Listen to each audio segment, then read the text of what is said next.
الحمد لله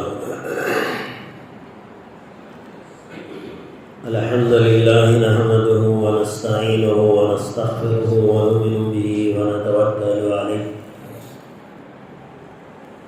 ونعوذ بالله من شرور أنفسنا ومن سيئات أعمالنا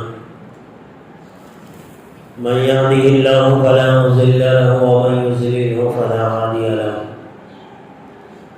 ونشهد أن لا إله إلا الله وحده لا شريك له ونشهد أن سيدنا مولانا محمدا عبده ورسوله قال الله تبارك وتعالى في القرآن المجيد والفرقان الحميد فأعوذ بالله من الشيطان الرجيم بسم الله الرحمن الرحيم يا أيها النبي قل لأزواجك وبناتك ونساء المؤمنين يدنين عليهن من جلابيبهن صدق الله العلي العظيم. معزز سامعین کرام، محترم بزرگوں، عزیز نوجوان ساتھیوں،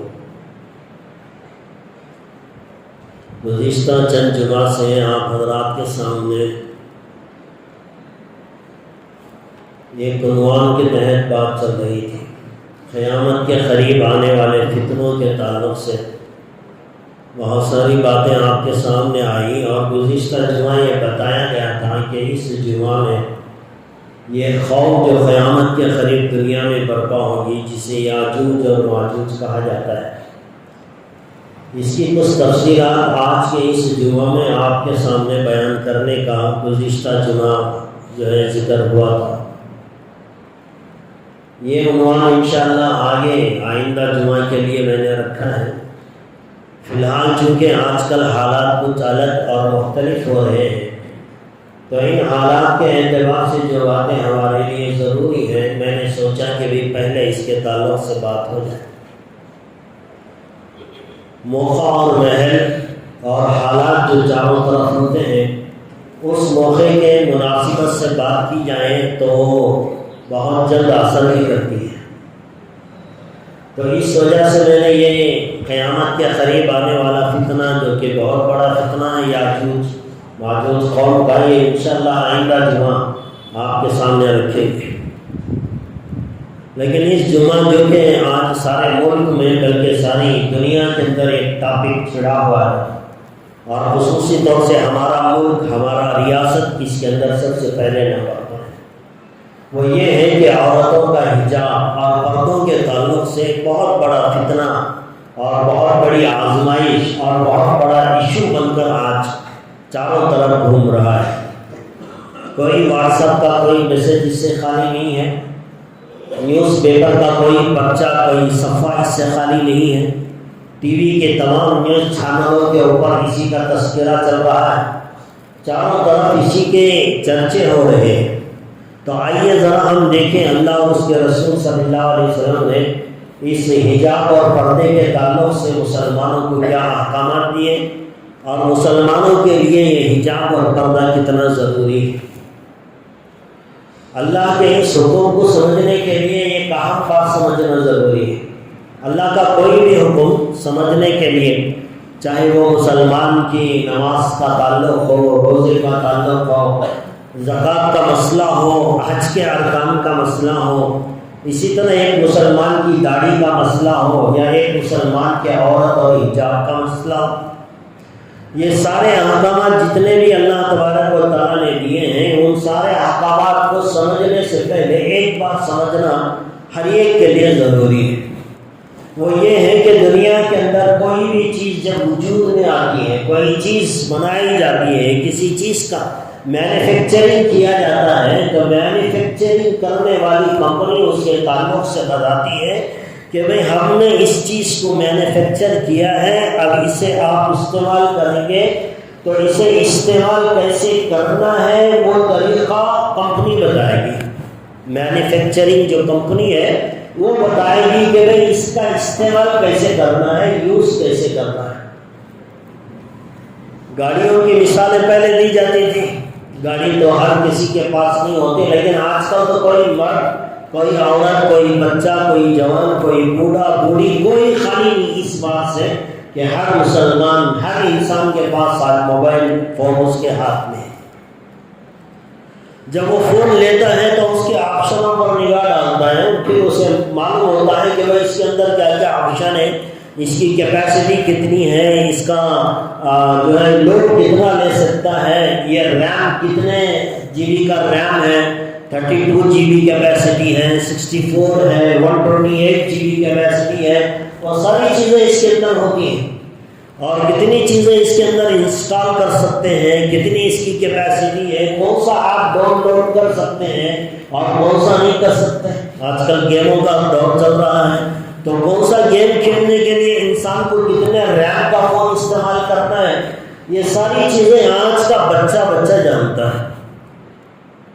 تو یہ بات سمجھ میں آتی ہے کہ بھئی جو چیز جو بناتا ہے، بنانے والا جیسے بتاتا ہے ویسا اس کا استعمال کریں گے تو وہ چیز قائم رہے گی۔ بنانے والے نے جو کنڈیشن بتائی اس کنڈیشن کے خلاف اگر کوئی کام کرے گا تو وہ چیز لائف نہیں آئے گی۔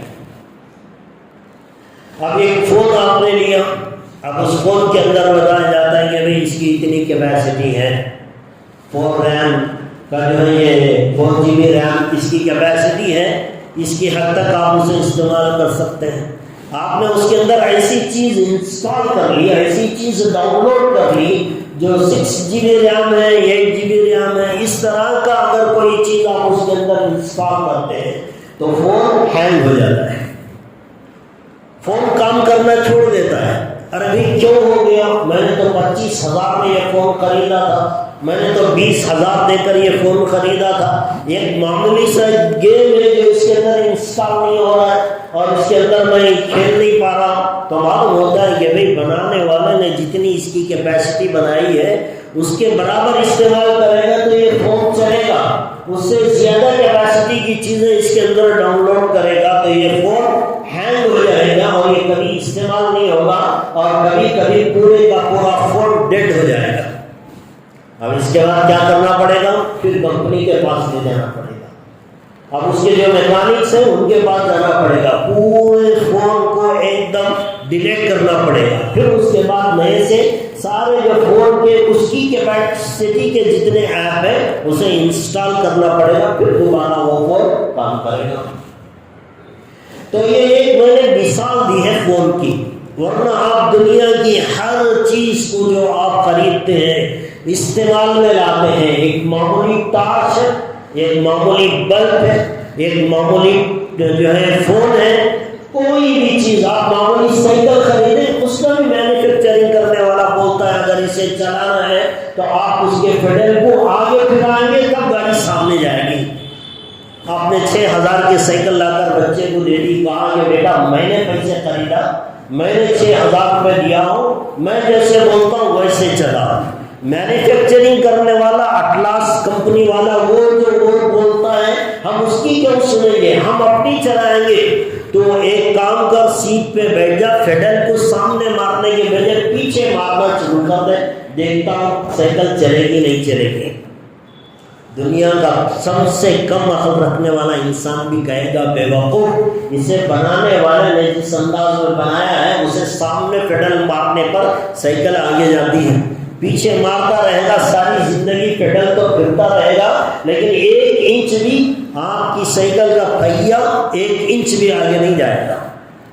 ایسی مثالیں ہزاروں ہیں، آپ کو دینے کی ضرورت نہیں، آپ ایک مثال سے بھی ماشاءاللہ اچھی طرح سمجھ جائیں گے۔ تو معلوم ہوا جو چیز بنانے والی کمپنی ہوتی ہے وہ کمپنی والا جیسے بولتا ہے اس کی بات سن کر اسے ویسے ہی استعمال کرنے پر وہ چیز ہمیشہ چلتی ہے، اس کا اپوزٹ کریں گے، غلط استعمال کریں گے، مس یوز کریں گے تو وہ چیز ختم ہو جاتی ہے۔ انجانے میں موبائل فون لیا، جو کرنا تھا جسے سمجھ میں نہیں آ رہا، وہ پڑھا لکھا نہیں تھا، کچھ ایسے آپشنوں کے اندر چلا گیا، اسے سمجھ میں نہیں آ رہا تھا، ان پڑھ تھا، اس نے کچھ ایسے بٹنس دبا دیے، کچھ ایسی چیزیں کر دی کہ فون ہینگ ہو گیا۔ اب اسے کہا جائے گا کہ بھئی یہ کرنا تیرا غلطی تھی، یہ کام نہیں کرنا تھا، ایسے نہیں کرنا تھا، ایسے ایسے کرنا تھا، یہ کرتا تو تیرا خون باقی رہتا. یہ ساری چیزیں، کوئی بھی چیز کو استعمال کرنے کے لیے چیز بنانے والے نے جس انداز سے بنایا ہے اس کے حکم کو فالو کریں گے تو وہ چیز باقی رہے گی. اللہ تبارک و تعالیٰ نے اس کائنات کو بنایا. اس کائنات کو بنانے کے بعد اللہ تبارک و تعالیٰ نے اس کائنات کے نظام کو چلانے کے لیے سب سے اشرف المخلوقات انسان کو بنایا. اس میں حضرت آدم علیہ السلام پہلے مرد ہیں اور بیوی اور آپ کی ماں حضرت حوا علیہ السلام پہلی عورت ہے. اللہ تبارک و تعالیٰ نے اس کائنات کے نظام کو چلانے کے لیے انسانوں کی آبادی کو دنیا میں بڑھانے کے لیے ایک مرد کے ساتھ ایک عورت کو پیدا کیا. مرد کو بنانے والا بھی وہی خالق و مالک ہے اور مرد کی ضرورت کو سامنے رکھ کر اللہ تبارک و تعالیٰ نے عورت کو بنایا. عورت کو بنانے والا بھی وہی خالق و مالک ہے. اللہ رب العزت نے مرد کو بنایا، عورت کو بنایا اور کہا کہ مرد تیری ذمہ داری یہ ہے، عورت سے کہا تیری ذمہ داری یہ ہے. مرد کو کہا تیری زندگی کا استعمال ایسے ہونی چاہیے، عورت سے کہا تیری زندگی کا استعمال ایسے ہونی چاہیے. جیسے ہر کمپنی بنانے والا بتاتا ہے کہ اس کا ایسے استعمال کرو، اس کا ایسے استعمال کرو. کار آدمی خریدتا ہے، اس کے پیروں کے نیچے 3 آپشن ہوتے ہیں، ایک ایکسیلیٹر ہوتا ہے، ایک بریک ہوتا ہے اور ایک اس کا کلچ ہوتا ہے. گاڑی بنانے والا کہتا ہے کہ بھئی یہ ایکسیلیٹر ہے، اسے جتنا دباؤ گے گاڑی جائے گی، یہ بریک ہے، اسے جتنا زور سے دباؤ گے گاڑی اتنی فاسٹ وے میں رک جائے گی. گاڑی خریدنے والا کہتا ہے میں نے تو مرسڈیز کار خریدی ہے، اتنے لاکھوں کے روپے میں نے کار خریدی، میں اس کی بات کیا سنوں، میں اپنی مرضی سے چلاؤں گا، گاڑی میری ہے. وہ بجائے ایکسیلیٹر پر پیر رکھنے کے بریک پر رکھتا ہے، بریک پر رکھنے کی جگہ ایکسیلیٹر پر رکھتا ہے. نہ گاڑی بچے گی نہ گاڑی میں سوار ہونے والا بچے گا، دونوں ختم ہو جائیں گے. اللہ تبارک و تعالیٰ نے مرد اور عورت کو بتایا، کہا کہ یہ عورت تیری ذمہ داری ہے، مرد سے کہا یہ تیری ذمہ داری ہے. اللہ تبارک و تعالیٰ نے مرد اور عورت کے جسم کو بھی الگ طریقے سے بنایا ہے، ڈیزائن کیا ہے. عورت کو جو ذمہ داری دی اس کے لحاظ سے جیسے اس کے جسم کی ضرورت تھی، اللہ تبارک و تعالیٰ نے عورت کے اندر ایسا ہی جسم بنایا ہے. مرد کی جو ذمہ داری تھی اللہ تبارک و تعالیٰ نے مرد کے جسم کو ایسے ہی بنایا جیسے اسے ہونا چاہیے. مرد اور عورت کے اندر اللہ تبارک و تعالیٰ نے زمین و آسمان کا فرق رکھا ہے. مرد کو طاقتور بنایا، عورت کو کمزور بنایا. طاقت کے اعتبار سے بھی دیکھیں، ہمت کے اعتبار سے بھی دیکھیں، مرد کا جسم جو ہے وہ ذرا مضبوط ہوتا ہے، عورت کے جسم کے اعتبار سے عورت کو کمزور بنایا اس لیے کہ اس کا کام کمزوری کا ہے. اسے زیادہ محنت مشقت اٹھانے کی ضرورت نہیں، پتھر پھوڑنے کی ضرورت نہیں، باہر جا کر دھوپ میں دوڑ دھوپ کرنے کی ضرورت نہیں. اللہ تبارک و تعالیٰ نے اس کے لیے گھر کے اندر کی ذمہ داری دی ہے، تو لہٰذا اللہ تبارک و تعالیٰ نے اس کے جسم کو بہت ہی نرم و نازک انداز میں بنایا ہے. مرد کو کام زیادہ کرنا پڑتا ہے، دوڑ دھوپ کرنا پڑتا ہے، سفر کرنا پڑتا ہے، مجاہدے برداشت کرنا پڑتا ہے. اللہ تبارک و تعالیٰ نے اس کے جسم کو مضبوط بنایا. یہ اللہ کی تقسیم ہے. جب تک یہ تقسیم برابر چلتی رہے گی دنیا کا نظام بیلنس کی طرح چلتا رہے گا. جب اس کے اندر جو ہے ان بیلنس ہو جائے گا، مرد کو جو کام دیا وہ چھوڑ کر عورتوں جیسے کام کرنے لگے اور عورتوں کو جو کام دیا وہ عورتوں کے کام چھوڑ کر مردوں کے کام کرنے لگے، تو یہ دنیا کا بیلنس ختم ہو جائے گا اور دنیا بربادی کی طرف چلی جائے گی. اللہ تبارک و تعالیٰ نے ایک نظام بنایا تھا کہ عورت گھر کا کام سنبھالے، مرد باہر کا کام سنبھالے. یہ اللہ کی تقسیم ہے. لیکن دنیا داروں نے، مغربی تہذیب نے، انہوں نے سوچا کہ بھی مرد باہر کام کرتا رہے گا. یہ اپنی خواہش کو پورا کرنے کے لیے گھر کی عورتوں کو گھروں سے باہر نکالا اور ایک شوشہ چھوڑا تاکہ مرد اور عورت دونوں برابر ہیں، ان کو اونچ نیچ کرنا برابر نہیں ہے. انہوں نے سمجھا عورت کو گھر میں رکھ کر گویا مردوں نے عورت کو کمزور کر دیا. حالانکہ یہ کمزوری نہیں تھی، یہ تو اس کی شان تھی، اس کی عزت تھی، اس کا مقام اور مرتبہ تھا کہ ایک مرد باہر سے محنت کر کے لاتا ہے، عورت عورت کو گھر میں بٹھا کر رانی کی طرح پالتا، یہ اس کی عزت تھی۔ لیکن مردوں نے اپنی آنکھوں کی خواہش کو پورا کرنے کے لیے گھروں سے عورتوں کو باہر نکالا، اور باہر نکال کر ایسے ایسے کاموں کے اندر اسے لگایا کہ اب جہاں جاتے ہیں عورتیں ہی عورتیں نظر آتی ہیں، اور بیچاری عورت بھی خوش ہو گئی کہ بھئی چلو ہم بھی مردوں کے برابر آ رہے ہیں، شانہ بشانہ چل رہے ہیں، ان کے کھانے سے کھانا لگا کر چل رہے ہیں، جو کام مرد کرتا ہے وہی ہم بھی کرتے ہیں۔ ان دنیا داروں نے اللہ کے نظام کو برباد کرنے کے لیے دونوں میں تفریق کی، عورتوں کو کہا کہ تم مردوں کے کپڑے پہن لو۔ اب یہ عورتیں مردوں کے کپڑے پہن لی، ٹی شرٹ پہ آ گئی، جینس پینٹ پہ آ گئی، عورتوں کی طرح مردوں کی طرح عورتوں کو کپڑے پہنا دیے گئے، اور عورتوں سے کہا، مردوں سے کہا کہ تم عورتوں جیسے بال رکھ لو۔ اب یہ عورتوں جیسے بال رکھ لیا، اور دونوں کو ایک طرح کھڑا کر کے کہا کہ دیکھو ہم نے دنیا میں ترقی کر لی، مرد اور عورت کو ایک صف میں کھڑا کر دیا، پیچھے سے دیکھو تو معلوم نہیں ہوتا کہ اس میں مرد کون ہے عورت کون ہے۔ اور یہ دنیا والے خوش ہو گئے کہ ہم نے بڑا کارنامہ انجام دے دیا کہ بھئی ہم نے عورت کو بھی مرد کے مقابل لا کر کھڑا کر دیا، مردوں کے صف میں لا کر کھڑا کر دیا، ایک ٹی شرٹ اور پینٹ پہنا کر اس کے بالوں کو چھوٹا کر کے یہ سمجھنے لگے کہ یہ مرد اور عورت دونوں یکساں ہو گئے۔ قسم خدا کی، اللہ نے جو نظام بنایا ہے وہ قیامت تک چلے گا، اسے کوئی تبدیل نہیں کر سکتا، اور جو کرنے کی کوشش کرے گا دنیا میں اپنی آنکھوں سے خرابی دیکھے۔ اللہ نے مرد اور عورت کو کہا کہ عورت بچے پیدا کرے گی۔ دنیا والوں نے صرف کپڑے بدل کے، بالوں کا اسٹائل چینج کر کے دنیا والوں کو کہا کہ عورت بھی مرد کے مقابلے میں آ کر کھڑی ہو گئی، مرد بھی عورت کے مقابلے میں آ کر کھڑا ہو گیا، دونوں یکساں ہو گئے۔ اگر دنیا میں مرد اور عورت کو دونوں کو یکساں ہی کرنا ہے تو ایک کام کر کے دکھا دو کہ مرد بھی ایسے بچے پیدا کر لیں جیسے عورتیں بچے جنم دیتی ہیں۔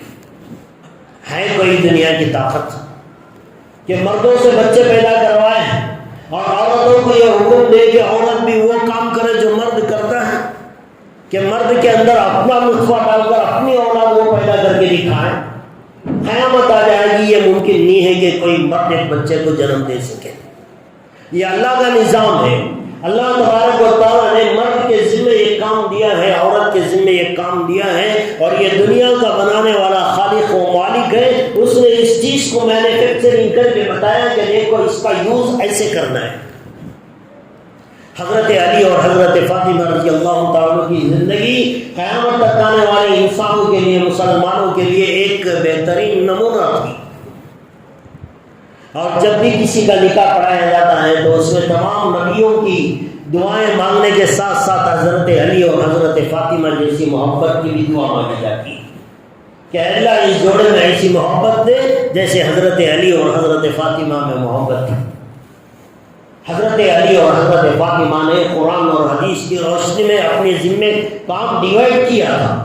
حضرت علی نے کہا باہر کی جو ذمہ داری ہے وہ میں کروں گا، گھر کے اندر کی چار دیواری کی جو ذمہ داری ہے وہ تو نہیں کرنا ہے۔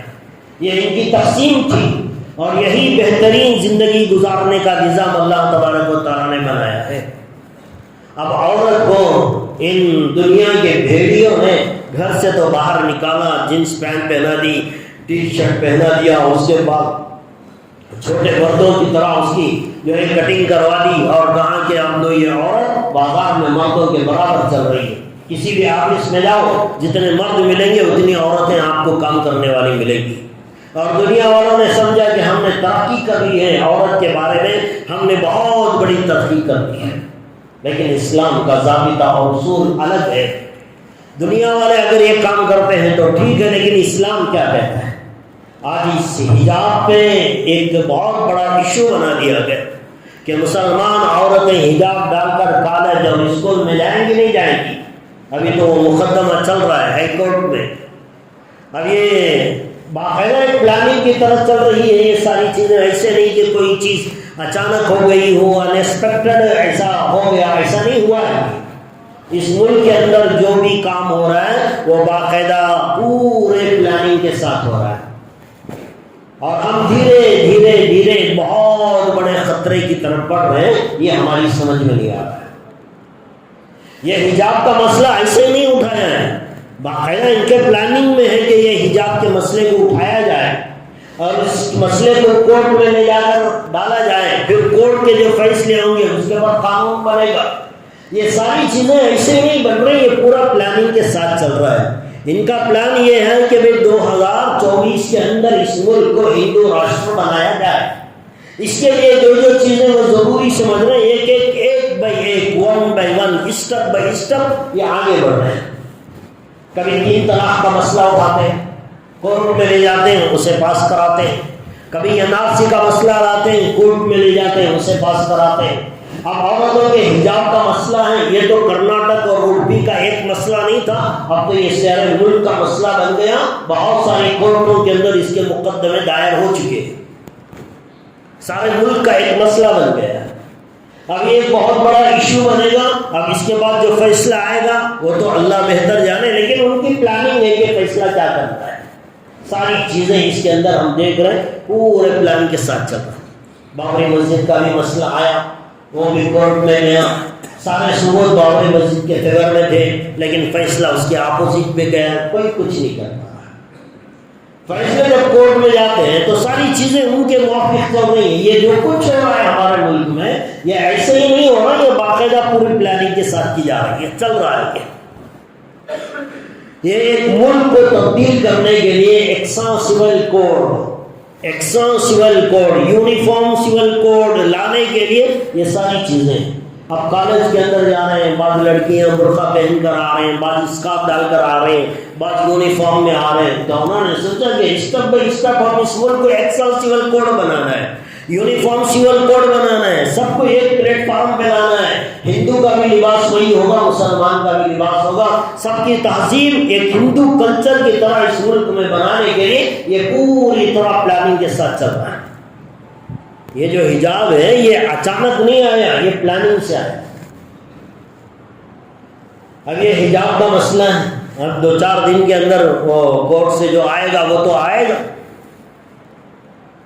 اب یہاں سوچنے والی بات یہ ہے کہ جب حالات ایسے چل رہے ہیں کہ ہمارے خلاف باقاعدہ یہ چیزیں چل رہی ہیں، تو ایسے حالات میں ہمیں کیا کرنا ہے؟ ہر کوئی سنتا ہے ملک تباہی کی طرف جا رہا ہے، ہمارے سیاستدان بیکار ہو گئے، ہمارے سیاستدان بیکار ہو گئے۔ کہنے کے اعتبار سے تو بہت ہیں مسلمان لیڈر، MP بھی آپ کو ملیں گے، MLAs بھی ملیں گے، MLC بھی آپ کو مسلمانوں کے ملیں گے، بہت سارے ملیں گے، پارلیمنٹ میں ملیں گے، ودھان سبھا میں ملیں گے، جو بیٹھتے ہیں ایوانوں میں بات چیت کرتے ہیں، لیکن کوئی بھی ایسا نہیں ہے جو مسلمانوں کے ان مسائل کو سمجھے اور اس کے خلاف آواز اٹھا سکے۔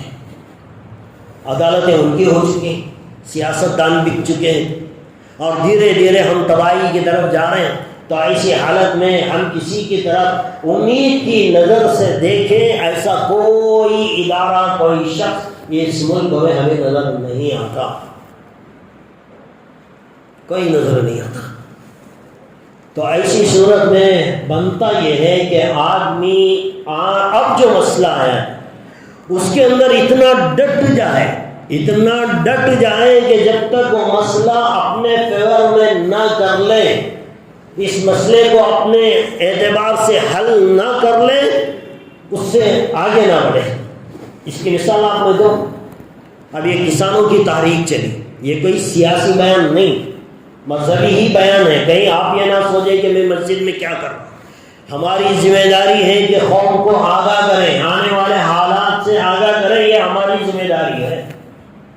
اب کسانوں نے ایک تحریک چلائی، ان کے خلاف جو قانون بنا تھا اسے پاس ہونے کے لیے انہوں نے دھرنا دیا، سال گزر گیا، دھرنا ختم نہیں ہوا، آخر میں حکومت کو ان کے آگے گھٹنے ٹیکنے پڑے، اور پھر جا کر انہوں نے جو قانون کسانوں کے تعلق سے بنایا تھا اسے گھٹنے ٹیک کر واپس لینا پڑا۔ معلوم یہ ہوا کہ اگر انسان اتفاق سے اپنا حق منوانے کے لیے ڈٹ جائے تو پھر بڑے سے بڑے قانون کو جھکنا پڑتا ہے۔ اس ملک میں کبھی انگریزوں نے بھی حکومت کی تھی اور وہ بھی یہی سمجھ رہے تھے کہ ہمیں یہاں سے کوئی نہیں بچا سکتا، لیکن سارے ملک کے ہندو مسلمانوں نے تحریکیں چلائی اور ان کے سامنے ڈٹ گئے، اپنے احتجاجات کیے، تو آخر میں مجبور ہو کر انگریز کو اس ملک کو چھوڑ کر جانا پڑا۔ تو آج یہ نہیں ہے کہ بھئی کبھی طلاق کا مسئلہ اٹھا کورٹ میں گیا ڈیسائیڈ کر دیا بس بھول گئے مسلمان. یہ NRC کا مسئلہ چلا 2 دن ہنگامے ہو گئے پھر بھول گیا مسلمان. بابری مسجد کا ایشو اٹھا پھر مسلمان تحریک کیے پھر اس کے بعد بھول گیا مسلمان.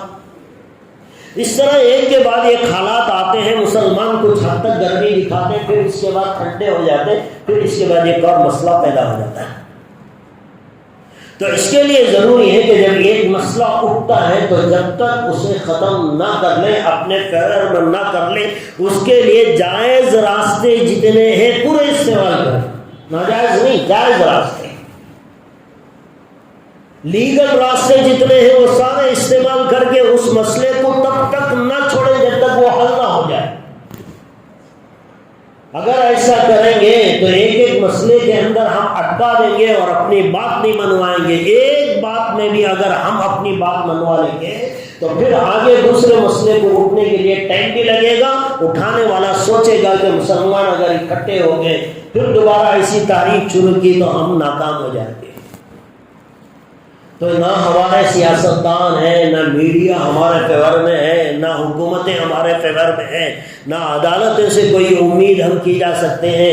تو ہمارے مسائل کے لیے ہم ایک جٹ ہو کر اسے ایسے جو ہے حل کریں جیسے کسانوں کی مثال ہمارے سامنے ہے. ایسا جب تک نہیں کریں گے ہمارے مسئلے حل نہیں ہوں گے. اور اسی تحریک کے اندر ہم نے دیکھا ایک بات برسوں سے ہمارے ذہن کے اندر گونج رہی تھی. جب سے ہم نے یہ حالات دیکھے، جب سے یہ فرقہ پرست تنظیمیں حکومت میں بیٹھی ہیں تب سے پتہ نہیں کتنے مسلمانوں کا قتل ہو گیا. کبھی عبد الخالق کے نام کو گائے کے گوشت کے نام کے اوپر قتل کر دیا. کبھی تبریز نام کے ایک نوجوان نوشا جو کہ ابھی شادی کیا تھا چوری کا الزام ڈال کر ماپ لاچنگ کے ذریعے سے اسے ختم کر دیا گیا. اور اس طرح مسلمان بچیوں کی بھی عزتیں لوٹی گئی. ایک دو نہیں، ایسے کتنے حالات آئے. ایک ایک گروپ آتا ہے، ایک مسلمان کو چاروں طرف سے گھیرتا ہے اور اسے مار دیتا ہے، مار کر چلا جاتا ہے. دوسرے دن کوئی کیس نہیں، FIR نہیں، کوئی چیز نہیں، کچھ نہیں بنتا. اب بڑھ گئے 2-4 دن سارے محلے والے روتے ہیں، گھر والے روتے ہیں، واٹس ایپوں میں میسیجز مسلمان ایک دوسرے کو فارورڈ کرتا ہے. پھر بھولا دیا عبد الخالق مر گئے، بزرگ آدمی، کوئی یاد کرنے والا نہیں. تبریز نوجوان لڑکا مر گیا، کوئی اسے یاد کرنے والا نہیں. اس طرح کتنے مسلمانوں کا قتل عام ہو گیا، کوئی پوچھنے والا نہیں ہے. اگر یہی حالات رہی تو ہمارے اس ملک کے اندر ہماری یہ حالات ہو جائے گی جیسے تاتاری قوم نے مسلمانوں کے حالات کی تھی. تاتاری قوم نے کیا تھا؟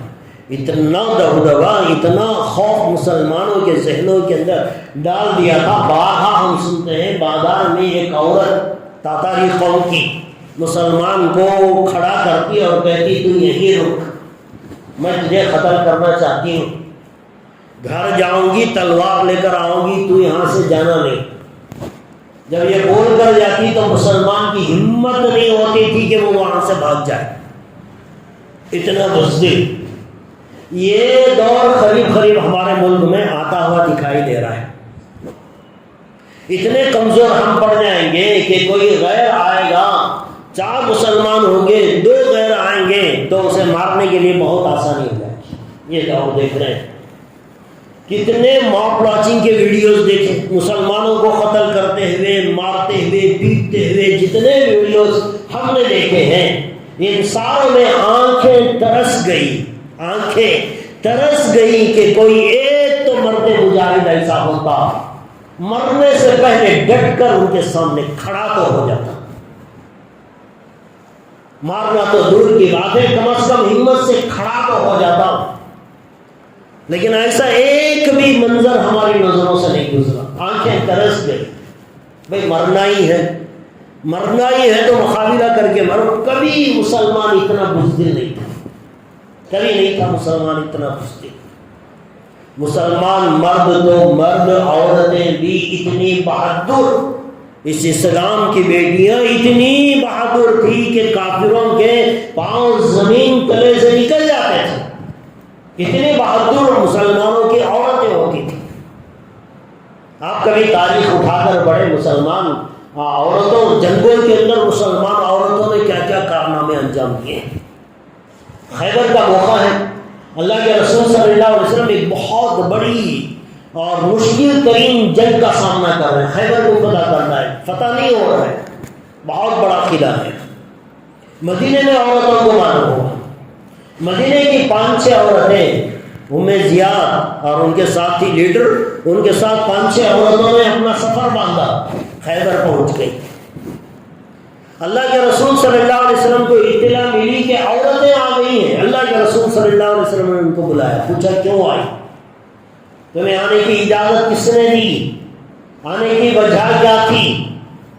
تو وہ ام زیاد کے ساتھ آنے والی عورتوں نے کہا یا رسول اللہ صلی اللہ علیہ وسلم، ہم نے سنا خیبر فتح نہیں ہو رہا ہے، یہ بڑا مشکل ترین دور ہے، ہم جنگ تو نہیں لڑ سکتے تھے، ہم عورتیں ہیں، لیکن جنگ لڑنے والے مردوں کی مدد کرنے کی نیت سے ہم آ گئے ہیں. اگر وہ بیمار پڑ جائیں، زخمی پڑ جائیں، ہمیں جو ہے وہ یہ بنانا آتا ہے، اون گھڑنا آتا ہے، زخم لگ جائے گا ہم روئی بنائیں گے، اس کے ذریعے سے زخموں کی دیکھ بھال کریں گے، زخمیوں کا علاج کرائیں گے، ضرورت پڑی تو ہم بھی مقابلہ کریں گے. اللہ کے رسول صلی اللہ علیہ وسلم کے سامنے ایک باقاعدہ پلان کر کے اور اپنے اعتبار سے جو کام کر سکتی ہیں عورتیں، وہ سارے کام سوچ کر عورتیں آ گئی تھیں. اللہ کے رسول صلی اللہ علیہ وسلم نے ان کو اجازت دے دی. عورتوں میں یہ شوق تھا، کاش کہ وہ شوق آج کے مردوں میں پیدا ہو جائے. اللہ کے رسول صلی اللہ علیہ وسلم نے اجازت دے دی. خندق کا موقع ہے، سارے مسلمان خندق میں ہیں، لگے ہوئے ہیں، خندق کھود رہے ہیں.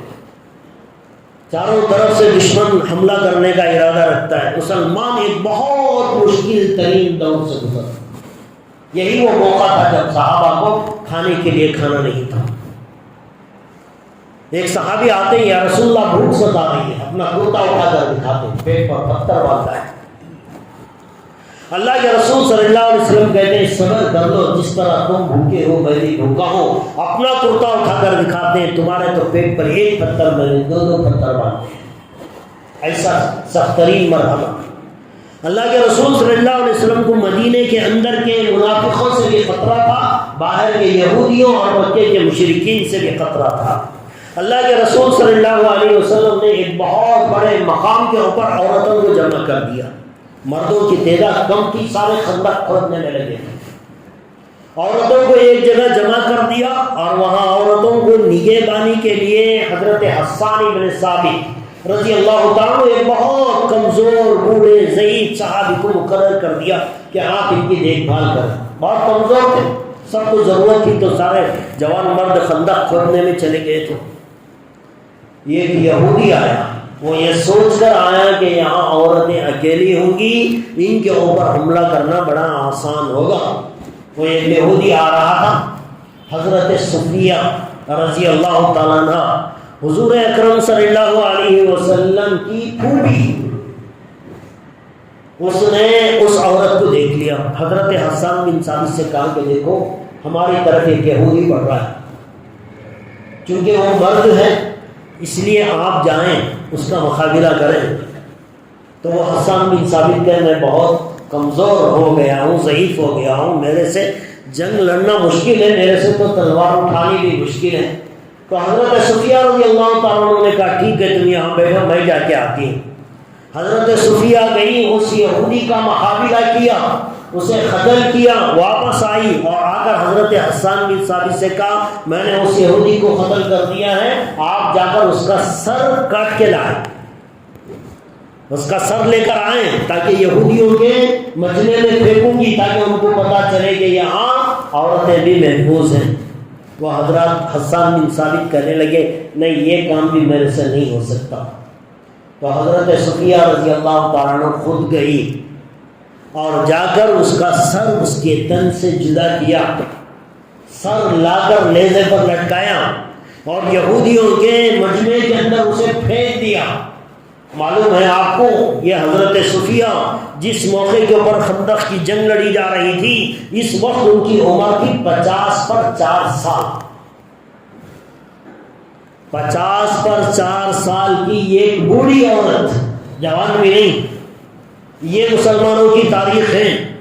مرد کبھی مسلمان عورتوں نے نہ تو موت سے خوف کھایا، نہ کافروں سے خوف کھایا، نہ زندگی میں جینے کی تمنائیں ان کو تھی. وہ اپنے لیے، اپنی قوم کے لیے اپنی جانوں کا نذرانہ پیش کرنے کا جذبہ رکھتی تھی. اللہ کے رسول صلی اللہ علیہ وسلم نے صحیح فرمایا تھا کہ قیامت کے قریب ایک قوم بلائے گی مسلمانوں کو ختم کرنے کے لیے. صحابہ نے پوچھا کیا ہم تعداد میں کم ہو جائیں گے؟ صحابہ اللہ کے رسول نے کہا نہیں، بہت زیادہ تعداد میں ہوں گے. تو صحابی نے پوچھا یا رسول اللہ صلی اللہ علیہ وسلم پھر کیا بات ہے؟ ہم 313 تھے، دنیا کو جھکا دیا، ہمارا مقابلہ 1000 نہیں کر سکے، اس موقع کے اوپر مسلمان کیوں کمزور پڑ جائیں گے؟ اللہ کے رسول صلی اللہ علیہ وسلم نے فرمایا 2 چیزیں ان کے ساتھ ہوں گی جس کی وجہ سے وہ دنیا کے اندر رہنے کے باوجود نہ رہنے کے برابر ہوں گے. صحابہ نے پوچھا کیا بات ہے؟ اللہ کے رسول صلی اللہ علیہ وسلم نے فرمایا 2 چیزیں ان کے اندر آ جائیں گی. ایک دنیا کی محبت اور موت سے نفرت. یہ 2 چیزیں جب قوم میں آ جائیں گی تو کوئی بھی قوم، گھٹیا سے گھٹیا قوم بھی مسلمانوں کو ختم کرنے کے لیے کافی ہو جائے گی. ایک عورت تاتاری قوم کی جیسے قوم پہ بھاری ہو جاتی تھی، ایسے ہی ایک کافروں کا بچہ بھی مسلمان کے بڑے بہادر کے لیے حاوی ہو جائے گا اگر مسلمان موت سے ڈرنے لگے گا.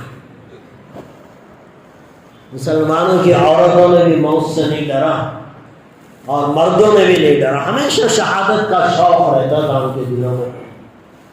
تصور بھی نہیں کر سکتے ہم. حضرت خنسا رضی اللہ تعالیٰ عنہ نے اپنے 4 جوان بچوں سے تیار ہو کر کہہ رہی ہیں، تیار کر رہی ہیں، دعائیں دے رہی ہیں، سوار رہی ہیں، پانی غسل کروا کر ان کو بھیج رہی ہیں، بیٹا آپ جا رہے ہو اللہ کے راستے میں، خالی ہاتھ نہیں آنا. میں چاہتی ہوں کہ قیامت کے دن میں شہیدوں کی ماں کہلاؤں. کوئی ہے آج اس طرح کا جذبہ رکھنے والے ماں باپ؟ جب تک یہ چیز ہماری قوم میں نہیں آئے گی، تم عدالتوں پہ بھروسہ رکھو، سیاست دانوں پہ بھروسہ رکھو، حکومت کے چیلوں پہ بھروسہ رکھ لو، یہ کام نہیں آئیں گے. آپ کی اپنی فیٹ ہے تو یہ ہر ایک مسلمان کو چاہیے کہ وہ اپنا حق جائز طریقے سے حاصل کرنے کی کوشش کرے. کسانوں نے حاصل کر لیا اپنی جائز خواہش تھی، جائز ضرورت تھی، بیٹھے رہے، ڈٹے رہے، حکومت کو گھٹنے ٹیکنے پڑے. اگر ایسے ہی مسلمان بھی کسی معاملے میں ڈٹ جائے گا تو حکومت ہر موقع پر مسلمانوں کے آگے جھکے گی. اللہ خیر کرے. اتنے زمانے کے بعد ہم نے بہت سارے موب لانچنگ دیکھے، وہ گجرات کے فسادات کے ویڈیوز دیکھے. مسلمانوں کو یا تو بھاگتا ہوا دیکھا یا ہاتھ جوڑ کر کسی غیر کے سامنے زندگی کی بھیک مانگتے ہوئے دیکھے، یا لہو لہان زمین پر بیٹھ کر مارے کھاتے ہوئے دیکھا. کسی ایک مسلمان کی بھی ایسی نہیں تھی جو ڈٹ کر کسی کا مقابلہ کر رہا ہو. ایک فوٹو بھی ہمیں دیکھنے میں نہیں ملی. آنکھیں ترس گئی. یہ تو غلط نہیں ہے. میں آپ کو کوئی دہشت گردی کا سبق نہیں دے رہا ہوں، معاف کریں. یہ تو انڈین کی جو یہ ہے قوانین ہے وہ بھی اجازت دیتی ہے. اسلام کا جو قانون ہے وہ بھی اجازت دیتا ہے کہ دشمن آپ پہ مقابلہ کرے تو آپ ڈیفنس کریں، آپ اسے اپنے آپ کو بچائیں، اور اگر آپ کی جان خطرے میں ہے تو سامنے والے کی جان لینا یہ کوئی مرڈر نہیں ہے. دس از ناٹ اے مرڈر. آپ اپنی جان بچانے کے لیے سامنے دشمن کو قتل کر دو، یہ کوئی قتل میں داخل نہیں ہے. یہ کون سی زندگی ہو گئی کہ آپ ہاتھ جوڑ کر کسی کے سامنے زندگی کی بھیک مانگ رہے ہیں؟ آپ بھیک مانگیں گے وہ زندگی نہیں دیں گے، چپلوں سے اور زیادہ ماریں گے. بھیک مانگنے کے بجائے اپنی زندگی اللہ کے حوالے کرو، کھڑے ہو جاؤ. دشمن ہے جب وہ مارنے کے لیے آیا تو پھر تمہیں بھی چاہیے کہ تم مارو مرو، وہ دیکھا جائے گا، لیکن کھڑے تو ہو. یہ چیز نظر نہیں آ رہی. اللہ خیر کرے. جیتے جی ایک منظر دیکھنے کو مل گیا. ایک منڈیا کی وہ ایک نوجوان لڑکی، ماشاء اللہ دل خوش ہو گیا. جنہوں نے بھی دیکھا یقیناً جو ہے ان کا سر جو ہے فخر سے اونچا ہو گیا. ایک تو یہ ہمارے پورے کرناٹک کے لیے ایک بہت بڑی فخر کی بات، اور شہر میسور اور میسور کی سرزمین کے لیے یقیناً ٹیپو سلطان کی زمین تھی، انہی کا علاقہ تھا. انگریز سارے ہندوستان کو کور کرتے ہوئے یہاں تک آیا تھا. جب ٹیپو سلطان کا مقابلہ کرنا پڑا تو اسے مجبوراً گھٹنے ٹیکنے پڑے تھے. یہی حالت ہے ہمارے کرناٹک منڈیا کی ایک مسکان نام کی ایک لڑکی، اللہ جزائے خیر دے اس عورت کو، اس نوجوان لڑکی کو، کہ اس نے تو ہمارا سر فخر سے اونچا کر دیا. ہم نے اس کی پوری ویڈیو دیکھی جب وہ گاڑی کالج میں آئی، گاڑی پارک کی، اس کے بعد جو وہ چل کر آ رہی ہے، ایک طرف سے غیر مسلموں کا جو ہے ایک جھنڈ ہی آ رہا ہے، اکیلی تنہا. وہ گاڑی پارک کر کے جس انداز میں آ رہی ہے پتہ چلتا تھا کہ یہ کسی کے باپ سے نہیں ڈرنے والی ہے، یہ تو کسی سے ڈرنے والی نہیں ہے. وہ اتنی باہمت، اکیلی عورت، اکیلی لڑکی، کتنے آدمیوں کے درمیان میں، اور اتنی بہادری کے ساتھ مقابلہ تو کیا کیا، وہاں آئی اور ان کے سامنے اللہ کا نام بلند کیا. یہ ایک بات اور ہے کہ ہم اپنے جلسوں میں اپنے نعرے لگا لیں، ہمارا کوئی جلسہ بیان ہو رہا ہو، نعرے تکبیر لگا لیں، عیدگاہ میں جا کر نعرے تکبیر لگا لیں. یہ تو بہت آسان ہے. دشمنوں کے جھنڈ میں کھڑے ہو کر اللہ کی تعریف کریں، اللہ کی بڑائی کا نعرہ لگائیں، واقعی یہ تو بہت بڑے مجاہدے کی بات ہوتی ہے. اب اس ایک تنہا عورت نے جس ہمت اور بہادری کے ساتھ وہ اللہ اکبر کے نعرے لگائے، دل کو تسلی ہوئی کہ بھی چلو قوم میں مردوں کے اندر نہ صحیح کم از کم قوم کی بچیوں میں تو یہ جذبہ موجود ہے. شاید اس کے جذبے کے ذریعے سے مسلمان مردوں کے اندر بھی وہ ہمت و جوامردی پیدا ہو جائے کہ کل کو ان کے اوپر کوئی حملہ کرے تو یہ ڈٹ کر کھڑے ہو، جیسے یہ مسکان بچی نے دشمنوں کے سامنے کھڑے ہو کر جو ہے اعلان کیا اللہ اکبر کا. دوستو یہی زندگی ہے ہماری. اسلام کے ماننے والوں نے کبھی بزدلی کا مظاہرہ کبھی نہیں کیا ہے. یہ تو آج کے دور کا مسلمان ہے، اسے جینے کی خواہش ہے، یہ مرنا نہیں چاہتا، موت سے نفرت کرتا ہے، یہ جینا چاہتا ہے. 100 سال ہو گئے لیکن پھر بھی اسے تمنا میں جیوں موت نہ آئے. ہر مسلمان کی یہ تمنا. ایک مقولہ ہے، کسی نے کہا بہت اچھا کہا کہ جو قوم مرنے کے لیے جیتی ہے، جو قوم مرنے کے لیے جیتی ہے، ہر دن اسے ایک نئی زندگی ملتی ہے. کاش خدا کرے کہ یہ مقولہ آپ کی سمجھ میں آ جائے. کہتے ہیں کہ جو قوم مرنے کے لیے جیتی ہے ہر دن اسے ایک نئی زندگی ملتی ہے، اور جو قوم جینے کے لیے جیتی ہے ہر دن اسے موت کا سامنا کرنا پڑتا ہے. جینے کے لیے نہیں، مرنے کے شوق میں جینا. جب تک مسلمان نہیں جائے گا یہ تب تک قوم کے حالات نہیں بدلیں گے. یہ تو رہی بھئی بات، یہ حکومت ہے، ہمارے ساتھ چلنے والی سازشیں ہیں، بہت ساری سازشیں ہیں. اس میں یہ حجاب کا بھی مسئلہ آیا ہے. اب یہ چلے گا، فیصلہ جو ہوگا وہ ہائی کورٹ میں بھی ہے، اب وہ سپریم کورٹ میں بھی عرضی ڈال دی گئی ہے. دیکھیں آگے چل کر جو ہوتا ہے وہ ہوگا. کورٹ کے فیصلے کا ہم بھی احترام کرتے ہیں، ہم بھی مانتے ہیں، ماننا پڑے گا. اس کے لیے ہمارے پاس دوسرا کوئی چارہ نہیں. ہاں اگر کوئی چارہ ہے تو وہ جائز طریقے ہیں جس کے ذریعے سے ہم اپنا حق مانگ سکتے ہیں. یہ تو رہی بات ہمارے مسائل میں الجھنے اور اس کے حل کی بات. آخر میں دوستوں یہ چھوڑیے حجاب کا مسئلہ، اسے اٹھا کر تھوڑی دیر کے لیے ہم موضوع رکھ دیں گے. ذرا میں اور آپ ڈسکس کرتے ہیں اس حجاب کے مسئلے پر، قوم کے اس مسائل پر. یہ جو پردے کی بات اٹھی ہے، کورٹ میں ہے مسئلہ، وہ مسکان کا مسئلہ اٹھا کر رکھ دیجئے، کالجوں کا مسئلہ اٹھا کر بازو رکھ دیجئے، اسکول میں نہیں آنے دے رہے وہ بھی اٹھا کر بازو رکھ دیجئے. ذرا میں اور آپ ذرا ڈسکس کریں اس کے بارے میں. حجاب کے مسئلے کو چھوڑیں، میں آپ سے ایک سوال کروں. یہ جو حجاب کا مسئلہ ہے، مسلمان بچیاں پردہ کریں گی، برقعے میں رہیں گی، اپنا نقاب ڈال کر اسکارف ڈال کر کالج میں جائیں گی، یہ ڈیمانڈ ہو رہا ہے اور حکومت کہہ رہی ہے کہ ہم اس کی اجازت نہیں دے سکتے. یہ تو ان کا مسئلہ. اپنے دلوں پہ ہاتھ رکھ کر بتائیے مجھے، کالج میں تو جانے سے منع ہو رہی ہے، حکومت کی طرف سے پابندی ہے. اسکول میں اسکارف ڈال کر نہیں جا سکتے، وہاں تو حکومت کی طرف سے پابندی ہے.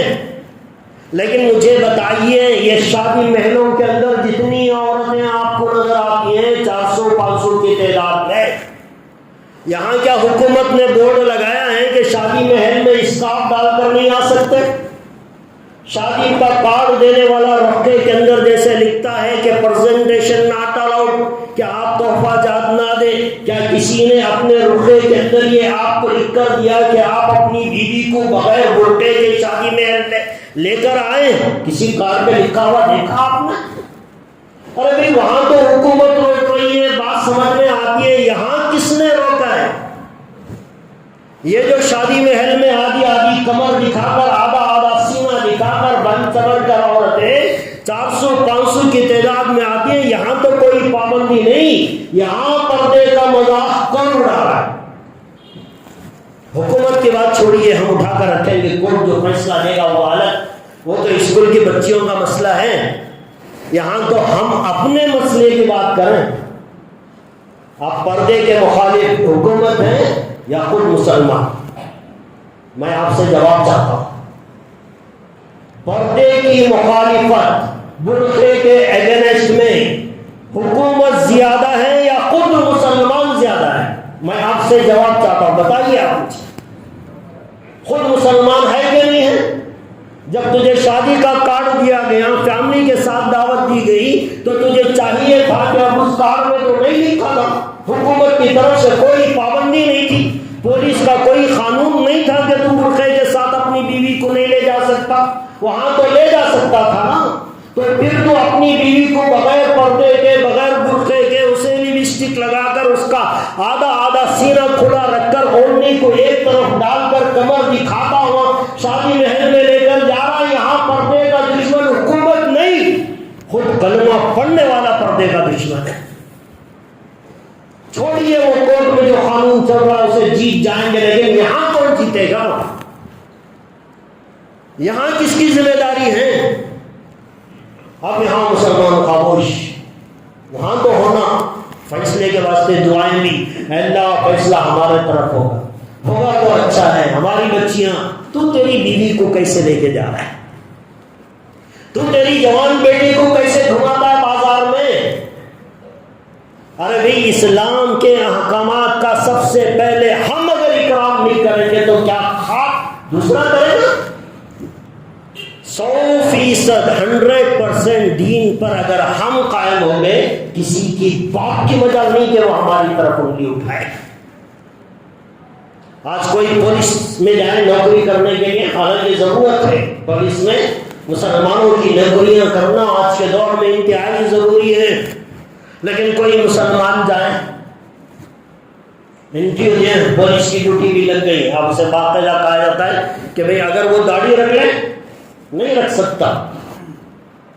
آپ پولیس اسٹیشن میں جائیں گے، اب پولیس والا دیندار ہو گیا، وہ داڑھی رکھنا چاہتا ہے، حکومت کہتی ہے تم داڑھی نہیں رکھ سکتے، پولیس کی ڈیوٹی کرنا ہے. ملٹری میں داڑھی نہیں رکھ سکتے آپ.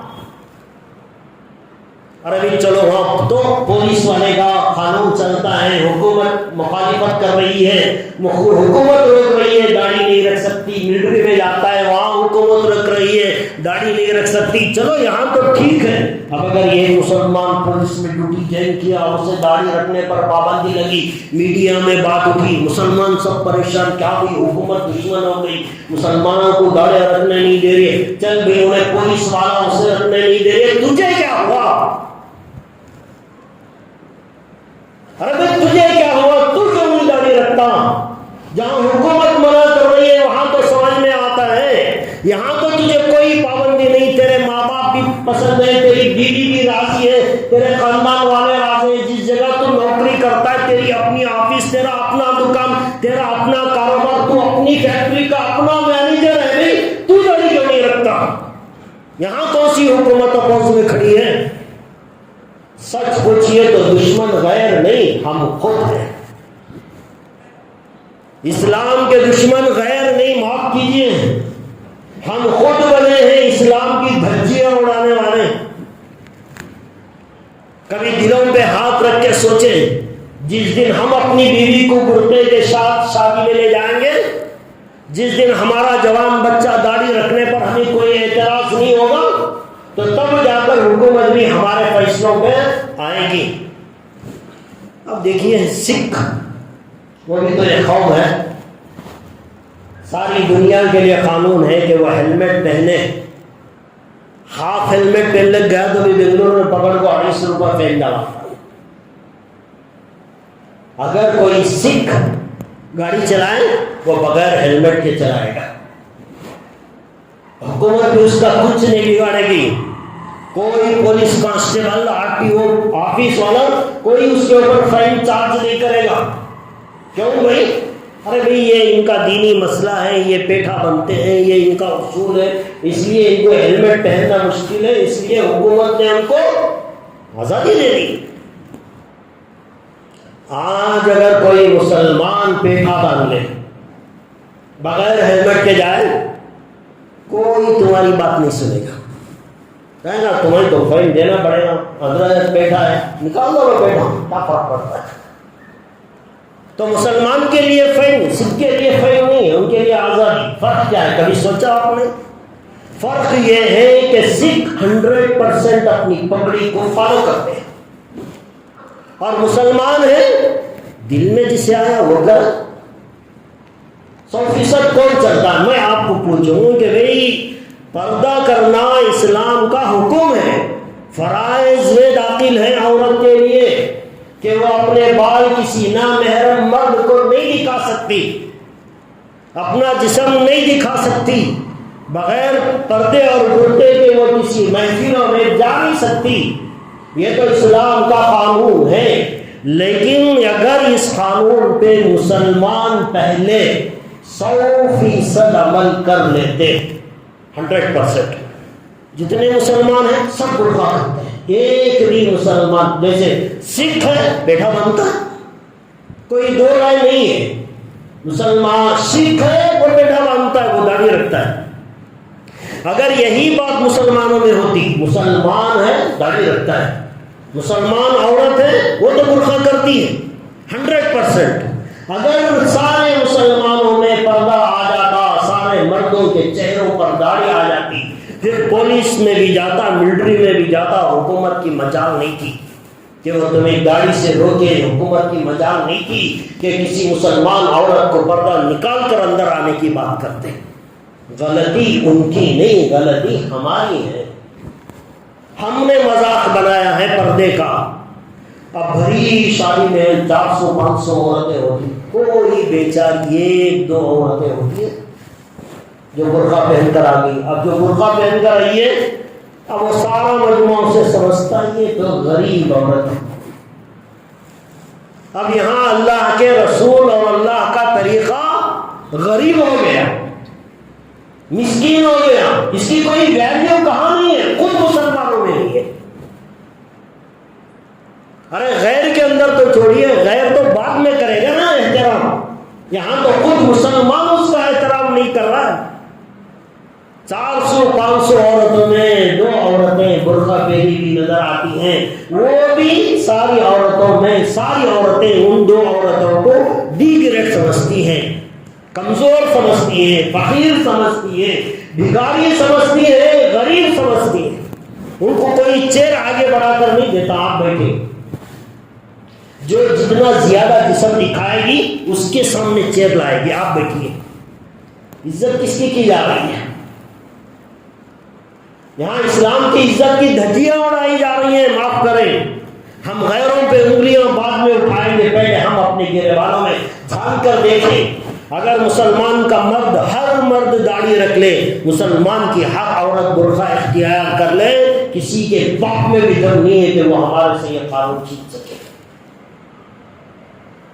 دیکھیے ایک چیز ہے جسے 100% مسلمان فالو کرتا ہے، ایک چیز ہے، نماز میں بھی نہیں ہے، چھوڑیے، روزہ بھی نہیں ہے، زکوٰۃ بھی نہیں ہے، حج بھی نہیں ہے، داڑھی بھی نہیں ہے، دوسری دینداری کیا بھی، 100% مسلمان ایک چیز پر متفق ہے، وہ سب فالو کرتے ہیں۔ وہ کیا ہے بھائی؟ مسلمان مردوں کی ختنہ، کوئی مسلمان آپ کو ایسا نہیں ملے گا جو مسلمان ہو جو بغیر ختنہ کیے ہوئے ہو.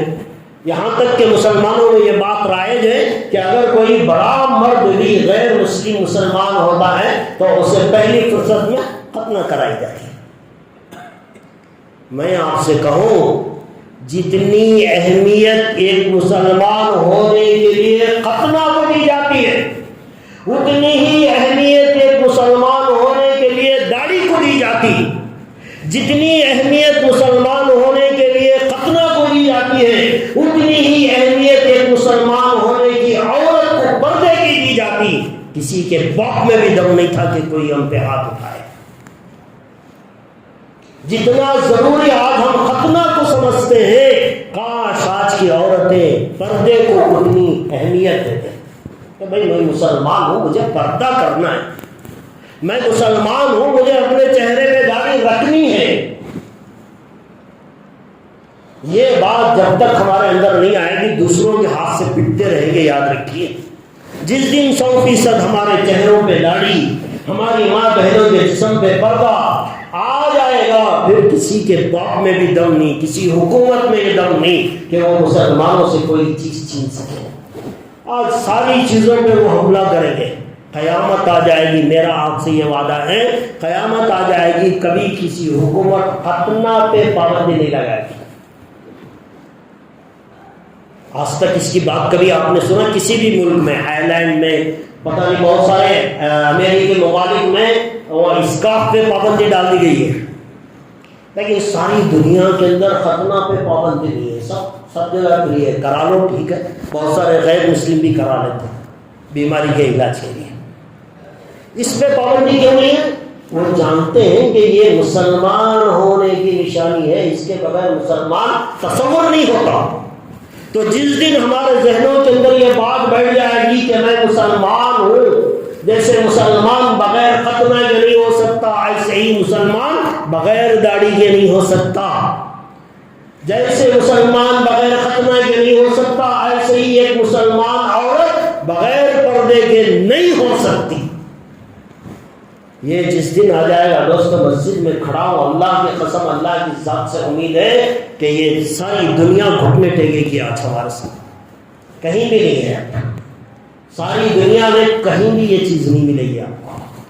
سعودی عرب جسے ہم کہتے ہیں اپنا ملک ہے, وہاں بھی آپ جائیں گے تو بہت سارے ایسے جن کے چہرے پہ داڑھی نہیں. اسلام کو وہاں بھی 100% فالو نہیں ہو رہا ہے, وہاں بھی نہیں چل رہا ہے. اور ایک چھوٹا سا ملک ہے ہمارا افغانستان ہے, یہاں وہاں آپ دیکھیں یہ مرد جو ہوتا ہے وہ داڑھی رکھتا ہے, عورت جو ہوتی ہے وہ پردہ کرتی ہے. کیا ہوا؟ اللہ نے امریکہ کو اس کے سامنے جھکایا. ارے بتاؤ جھکا نہیں جھکا؟ 20 سال جنگ لڑ کر بھی ناکام ہوا. اللہ بتاتا ہے جہاں میرے احکامات خود تم اپنی زندگی میں زندہ نہیں کرو گے تو کوئی غیر کیا زندہ کرے گا. اب جب تمہاری زندگی میں زندہ ہو جائے گا وہ قوم زندہ رہے گی, کبھی موت نہیں آئے گی اور کوئی کبھی کسی کو شکست نہیں دے سکے گا. تو دوستو ہم دوسروں پہ ہاتھ اٹھانے اور باتیں کرنے کے بجائے بہتر ہے کہ ہم خود اپنے آپ کو کبھی کسی دن آئینے میں دیکھ کر سوچیں کیا میں مسلمان ہوں. جس دن تمہارا ہمارا اپنا دل کہہ دے آئینے میں ہماری صورت دیکھ کر کے ہاں میں مسلمان ہوں تو سمجھ لو اللہ کی مدد آ جائے گی. عورت بھی بن سور کر شادی محل میں جانے سے پہلے اپنی صورت آئینے میں دیکھے اور پوچھے, اپنے آپ سے آئینے سے پوچھے کیا میں مسلمان ہوں, اور آپ کا دل کہے کہ ہاں تیرا یہ لباس مسلمانوں کا ہے تو پھر خدا کی مدد آئے گی. دوستو غلطیاں دوسروں کی ہیں, ہمارے سے زیادہ ہمارے اندر غلطیاں ہیں. لہٰذا اپنے آپ کو سدھارنے کی پہلی فکر میں پہلی فرصت میں فکر کریں, پھر اللہ سے دعا کریں گے تو اللہ کی مدد بھی ہمارے ساتھ آئے گی. اللہ تبارک و تعالیٰ سے دعا ہے اللہ مجھے بھی آپ کو بھی بلکہ ہر ایک مسلمان کو اللہ اور اس کے رسول کے تمام احکامات پہ 100% عمل کرنے کی اللہ ہم سب کو توفیق عطا فرمائے, ہم سب کا خاتمہ ایمان پر فرمائے. آمین و آخر دعوانا الحمدللہ. یا اللہ سنت